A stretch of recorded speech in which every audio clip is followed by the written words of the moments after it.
Hello दोस्तों, Rohit horror story में आपका स्वागत है। और मैं रोहित फिर से हाजिर हूँ एक नई सच्ची डरावनी कहानी के साथ। तो दोस्तों, कहानी की तरफ बढ़ने से पहले आप हमारे चैनल पर पहली बार आए हैं तो सब्सक्राइब करना ना भूलें, क्योंकि इस चैनल पर मैं रोज़ाना एक नई नई डरावनी कहानी लेकर आता हूँ। तो चलिए बढ़ते हैं आज की कहानी की ओर। आज से करीब 30 साल पहले की बात है। बिहार राज्य के पश्चिमी चंपारण जिले में बीबी बन कटवा नामक एक गांव है। उस गांव में श्री दत्तात्रेय शुक्ला जी एक प्रतिष्ठित व्यक्ति थे। उन्होंने बिना किसी स्वार्थ के लोगों के भलाई में जितना बन पड़ता था उतनी ही वह सहायता करने में सबसे आगे रहते थे। उस गांव के लोग उनमें बहुत विश्वास और श्रद्धा भाव रखते थे। बात उस समय की है जब वह सरकारी हाई स्कूल मेहुड़ा में प्रधानाचार्य के पद पर कार्य करते थे। वह प्रतिदिन साइकिल चलाते हुए अपने गांव से विद्यालय पढ़ाने के लिए जाया करते थे। उनके रास्ते में एक बड़ी सी नहर तथा एक कई कोस का खेत पड़ता था। बीच बीच में कई नाले, तालाब, बड़ी बड़ी झाड़ियां पार करते हुए उन्हें विद्यालय जाना पड़ता था। बीच रास्ते में एक नहर पार करके बाद में एक तालाब पड़ता था। शुक्ला जी के एक महाराज जी थे।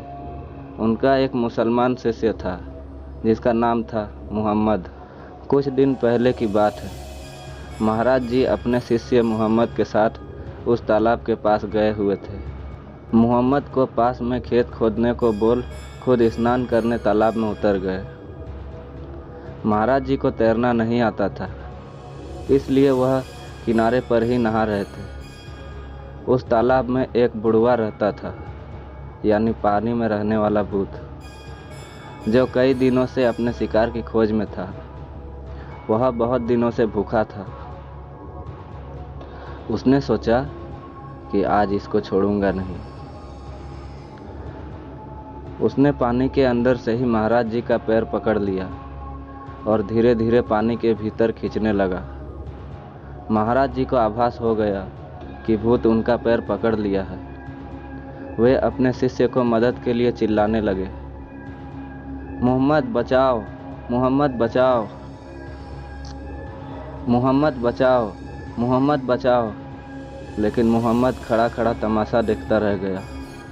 यदि उसने गांव के लोगों को भी बुलाया होता तो महाराज जी की जान बच सकती थी, लेकिन महाराज जी मोहम्मद को बचाओ बचाओ कहते कहते मर गए।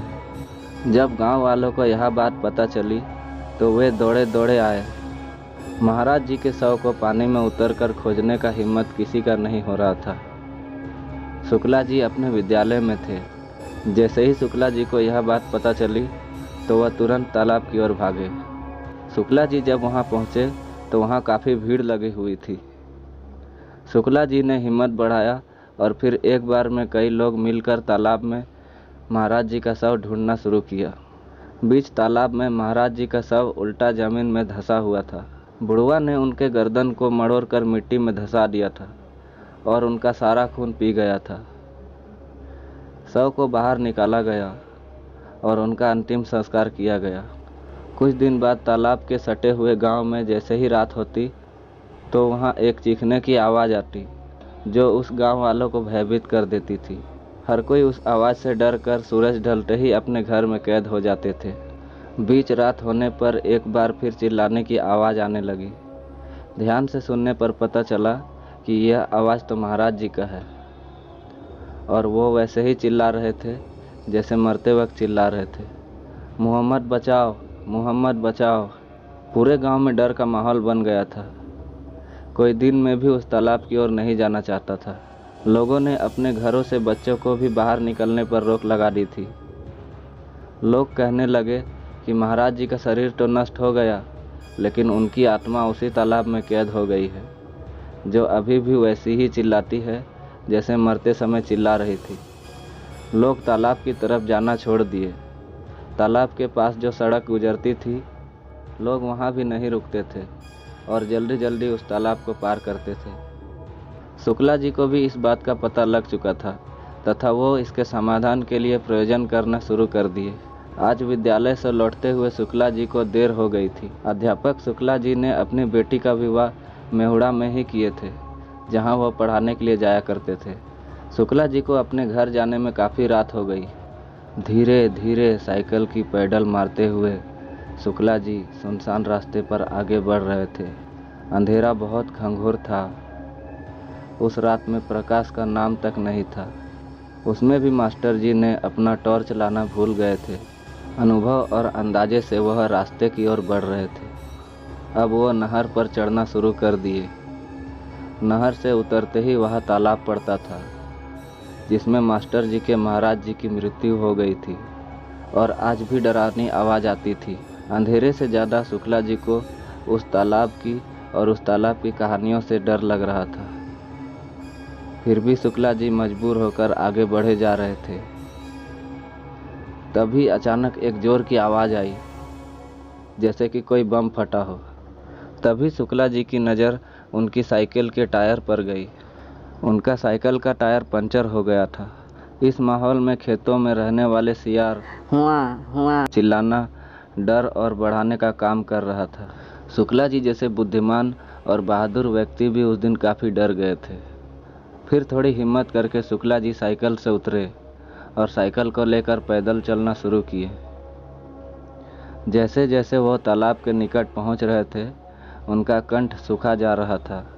उनके शरीर में खून सूखने लगे थे। उस दिन हवा भी एक अलग ही डरावनी अंदाज में डराने लगी थी। जो रास्ते में प्रतिदिन साथी होते थे, आज वह भी अजनबी और भयभीत होने लगे थे। मृत्यु को निकट देख शुक्ला जी को कुछ भी समझ नहीं आ रहा था। उनकी धड़कनें बढ़ने लगी थी। तभी अचानक उन सुनसान और अंधेरी रात में एक व्यक्ति ने पीछे से आवाज़ लगाई, का हो मास्टर जी, का हाल है? घर जा रहे हो का? चलो मैं बगल के गांव में जा रहा हूँ, साथ ही चलते हैं। अचानक आई आवाज़ सुनकर पहले से डरे हुए मास्टर जी की प्राण निकलने ही वाली थी कि बोली की मधुरता और हालचाल पूछने के शब्द ने मास्टर जी के जान में जान डाला।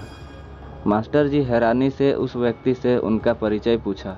उस व्यक्ति ने बस यही कहा, बगल के गांव में मेरे संबंधी रहते हैं, मैं उन्हीं के पास जा रहा हूँ। रास्ते में तुम मिल गए, खैर खैनी खाओगे? मास्टर जी बोले, नहीं। मास्टर जी को उस व्यक्ति पर शक हो रहा था।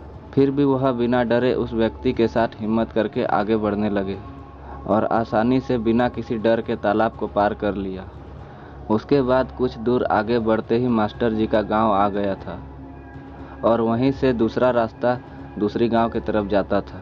उस व्यक्ति ने मास्टर जी को कहा, ठीक है फिर मास्टर जी, आप अपने घर जाओ और मैं भी उस गांव में जा रहा हूं। मास्टर जी तुरंत कुछ आगे बढ़ गए और छिप के देखने लगे कि वह आदमी कहाँ जा रहा है।